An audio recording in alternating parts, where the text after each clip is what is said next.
and bleed it. All right. How's everybody doing? Woo. I'm Rick Hanlon. I'm on the React Native core team at Facebook. As a hobby, I'm on the core team of Jest. My pronouns are he, him. And I'm from Akron, Ohio, home of LeBron James. First of all, rest in peace, Uncle Phil. This is the fresh Jest of Bel Air. Today we're going to be talking about Jest. How many people have used Jest?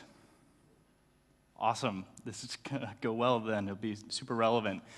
Jest is a JavaScript testing framework, and we just passed 4 million weekly downloads a week, which makes it the most widely used testing framework in the world for JavaScript.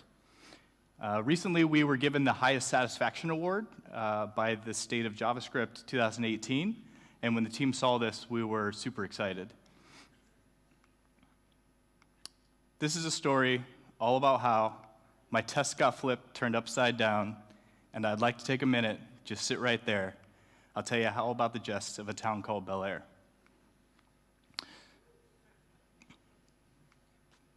So in this talk, we're going to cover 3 things. We're going to cover custom matchers, custom asymmetric matchers, and custom snapshot matchers. All of these combined are going to allow you to customize your testing framework for your specific use case, which is going to empower you to have better error messages in your tests and easier to read tests. So let's dive in. First, we're going to need some code to test. So I've created Bel Air Academy. Bel Air Academy is going to have a few different users from the Banks family and Will Smith. There's going to export a request function, and that's just going to respond one of the users. So we can use this library like this. Request Bel Air request will is going to return a response with data.user and the user object in it. So this is a pretty easy class to test, which is going to allow us to go through a lot of examples. First up, we're going to go for custom matchers.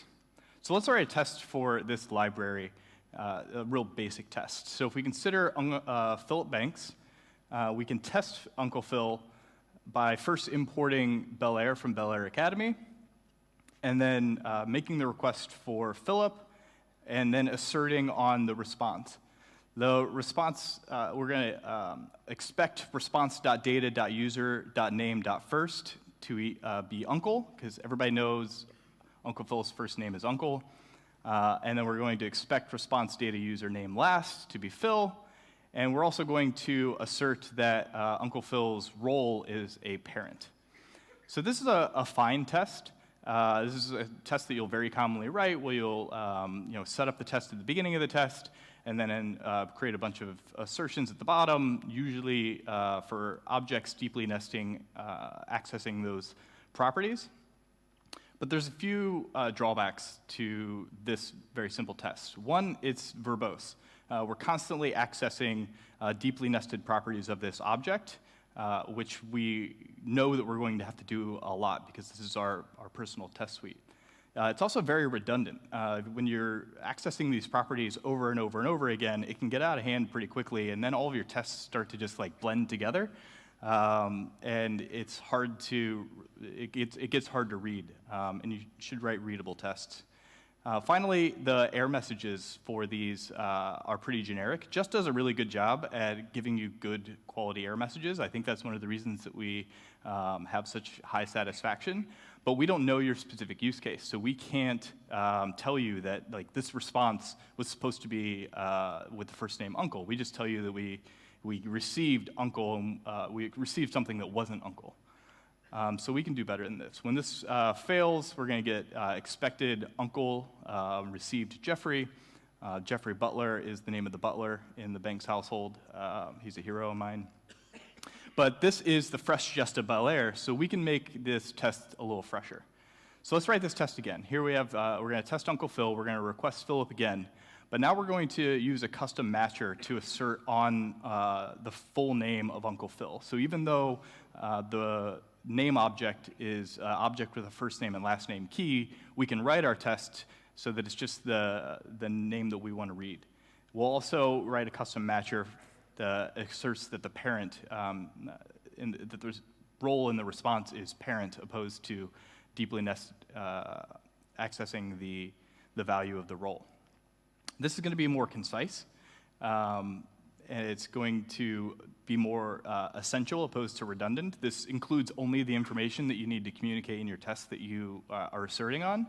And it's also going to give you more specific error messages. So here, the error message is going to say, name should be Uncle Phil, not Jeffrey Butler.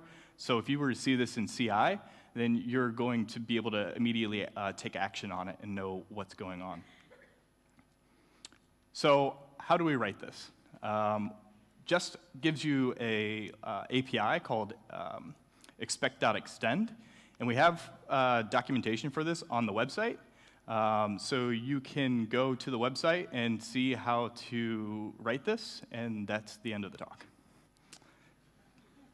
No, I'm going to show you how to write these. So first, let's take expect response to be parent. Let's write this as a custom matcher. The syntax for this is expect.extend. Extend takes an object that defines the different matchers that you want. The first matcher that we're going to write is to be parent. And so the first argument of any custom matcher is going to be the value that you receive that is wrapped in expect. Here we'll call that actual. We'll access role out of the actual received value. We're going to create our pass condition is role equals parent. And then we're going to create our failure messages. This is the only part that's a little bit tricky about the custom matchers. Here, the first message that we're showing is the failure message that will be shown when the not case fails. So if you do expect response not to be a parent, that will be the first message. So if this were to fail, you would see should not be a parent.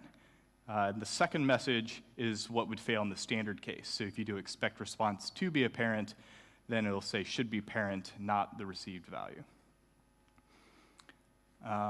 And that's to be parent. Let's also do to have full name. This one is a little more complicated, but I think it demonstrates it pretty well. Now we're going to receive both the received value and the expected value. Here the expected value is the name we expect. We're going to destructure the first and last name out of the user object, concatenate them together for the actual name that we received. We're going to do the same for the expected name. Here we're just going to split on the expected name and combine them. We're going to create our pass case where actual name equals expected name, have our not message and our standard case message, and return the message and the pass. So if this were to fail in the not case, it will say name should not be Uncle Phil. If it were to fail in the standard case, it would say name should be Uncle Phil, not Jeffrey Butler. And that's how you write custom matchers in Jest. And what that's going to be able to do is allow you to take a very not fresh test and make it super fresh. You can see on the left-hand side, we're very verbose. We're not pretty redundant, constantly accessing this deeply nested object. And on the right-hand side, it's a very minimal case for the tests that we actually care about. I love Uncle Phil. So that was one custom matcher. Let's do a little bit more advanced custom matcher. And for this, we're going to consider the will object.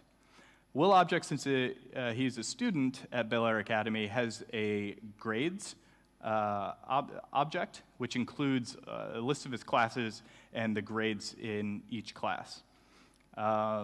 Briefly, let's talk about a concept of GPA, because this is in California, and in the US, we have a very important concept called your GPA, which stands for your grade point average, which is the points per class divided by the number of classes that you have.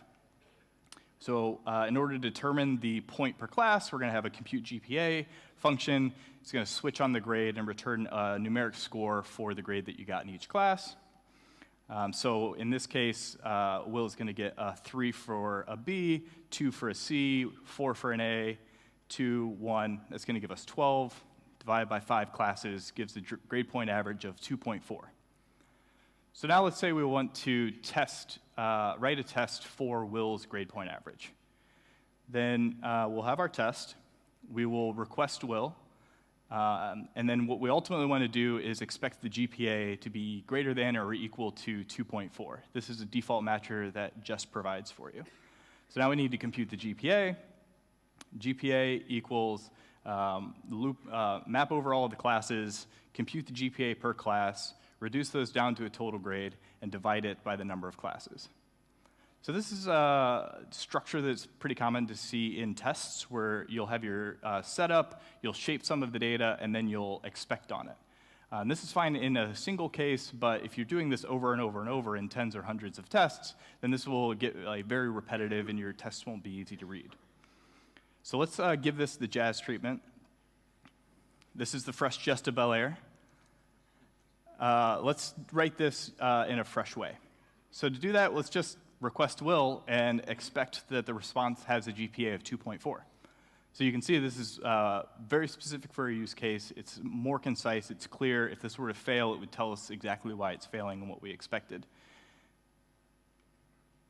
We can write this custom matcher again with expect.extend. So you can have GPA with the received value, the expected GPA. We'll destructure grades out of the user, copy over the grade computation formula. We're going to create the name so that we can show it in the error message. We'll have our pass case of actual GPA is greater than or equal to the expected GPA. Create our not message, create our regular message, and return them. So this will say when it fails, Will Smith should not have GPA 2.4, or Will Smith should have GPA 2.4, not 4.0. That allows our tests to go from super not fresh to very fresh. And we can use this matcher now anywhere in our test suite, and that's going to give us really clear, easy to read messages. So that's custom matchers. Next up, let's talk about custom asymmetric matchers. I think custom asymmetric matchers are the least used and well understood matchers that we have in Jest, but they're also some of the most powerful. And I think the reason that they're so misunderstood and not used is this concept of asymmetry. So let's talk about what an asymmetric matcher is. When we talk about asymmetric matchers, we're talking about asymmetric equality. In symmetric equality, you have something that's equal and also visually equal on the left and right-hand side. Something that's asymmetrically equal but also is not equal, visually equal on the left-hand side and the right-hand side. So if you were to consider this as a JavaScript object, you would have the left-hand side is equal to the right-hand side, but they're also both visually equal. You can look at them and they look equal. Asymmetric equality, you have something equal on the left-hand side and the right-hand side, but they're not visually equal. The name object here on the left-hand side is defined, but on the right-hand side, we have an asymmetric matcher where we expect any object. So this is the difference between symmetric equality and asymmetric equality. And on the right-hand side, expect.any is an asymmetric matcher, which we can write our own custom asymmetric matchers for. All good? Cool. Let's write an example of this. Here we have a Carlton object. We're going to write a test for Carlton. We're going to request Carlton. And here we're going to do a symmetric equality check. To do that, since it needs to be visually equal as well as equal, we copy the entire Carlton object over and embed this right into our tests. And so you can see that this is both equal and visually equal. The problem with this is that if your objects that you're copying over are very large, then your tests are going to just get unmanageable. And I think we can write this in a better way, because this is the fresh Jest of Bel. So let's write this with asymmetric matchers. Here we'll get Carlton, and we'll expect Carlton to equal. We'll copy over the ID and the role. But now we're going to use a custom asymmetric matcher for the name. Here we'll expect the full name to equal Carlton Banks. And the grades, rather than copying over the entire grades object, we're going to just expect that the grades have any GPA over 4. And this is asymmetric equality. These two matchers will get checked for their value opposed to just doing a equality check. We can do this with expect.extend. First, the only one that we're going to do here is expect.fullname. The GPA one, it looks very similar. The matchers, custom asymmetric matchers look a lot like normal matchers. In fact, you can use normal matchers and asymmetric matchers interchangeably. Here, the actual value that we're going to receive is only the grades object, not the response object. So it looks a little bit different than the first name matcher. But if you're clever, you can get them to work the same way. We're going to destructure the name out and create a passing case and some error messages for that. So we kind of like blew through the custom asymmetric matchers, but as you can see, they are almost the same as custom matchers. It's just the context and where you use them that differs. So that'll take us from not fresh tests of copying very large objects into our tests to very fresh tests which only assert on some object properties that we care about. Now, people that have used Jest are probably thinking, well, for large objects, you could use snapshots. And you're right, and that's why we're going to cover custom snapshot matchers. So let's consider Ashley Banks. Let's write a test for Ashley Banks using snapshots. We're going to request Ashley, and at the bottom, we're going to snapshot Ashley Banks. What this is going to do for people that are not familiar with snapshot testing in Jest is we're going to write a new file when you call toMatchSnapshot that will be belairacademy.spec.js.snap. In that file, it's going to include the entire object that gets snapshotted. This will get written to the file the first time the test is run, and then every time the test runs after that, it'll fail if the output is not equal to each other. The problem with it in this case is that for large objects, this can be tens or hundreds of lines, and it's not a good practice to have very large objects in your snapshots because it's difficult to review those during like pull request time. So what we want to do is keep our snapshots small, and what we can do ideally would be to reduce the grades down to just the grade point average, and the name down to just the name that we, in the format that we care about. So if we want to do this in our standard test case, what you can do is reassign the grades to our grade formula, or reassign the username to the concatenation of the two values. And when you write this to the snapshot, you're going to get the value that we care about. And this is fine, but this is the fresh Jest of Bel, and we can do better than this. So let's take this same test and write it with write it a little bit better. Here you request Ashley Banks. We're going to expect that Ashley matches the snapshot, and what we're going to do now is pass in a feature that's new in since Jest 23, which are property matchers. Property matchers accept an object of asymmetric matchers, and what we'll do when we write the snapshot for this is we'll first check that the properties in that object match the asymmetric matchers, and then we'll write the snapshot to a file by including just the name of the asymmetric matcher. So here you can see that we have grades is equal to any GPA over 3. The name is equal to the full name Ashley Banks. So what these property matchers are doing is doing this reduction of the object to a value that we care about in our snapshot. And if you were to read this in like a pull request, you would see it would make a ton of sense, and it wouldn't be hundreds of lines of an object that you don't necessarily care about. So this is dope, but there wasn't anything custom about that. That was just like features that we offer out of the box. So let's write this a little bit better. So what if we could just do expect the response to match a student snapshot with the name Ashley Banks and the GPA of 3.0? Well, we can do that with expect.extend. So let's write this matcher, expect.extend. We're going to import toMatch snapshot from Jest snapshot because Jest exports this explicitly for this use case for you to reuse. We'll have toMatch student snapshot, which accepts the actual value received, and then the 2 values that we expect with the full name and the GPA. The syntax here is going to be very JavaScript-y. We're going to do toMatch snapshot.call because toMatch snapshot needs the context of the expect library. We're going to pass in this, which references the expect library. We're going to pass in the value that we want, so we're going to access the user out of the response. We'll pass in those property matchers that we were using before, and we're going to give it a name. So this is a custom snapshot matcher. You can use this for a lot of cases. An example of a case that I've seen that's popular is like trimming values or like extracting values out from a string that you want to snapshot, but you don't want to necessarily snapshot all of it, particularly if your snapshot has like datetime in it. So you can do that with this, and you can shape the snapshotted value into whatever you want before you actually write it to a snapshot.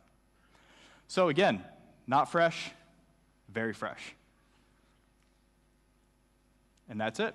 That is a custom matcher, custom asymmetric matcher, and custom snapshot matchers. If you use these, you can take your very not fresh tests and turn them into something very clean, very clear, and super fresh. And that's the fresh Jest of Bel. Thank you.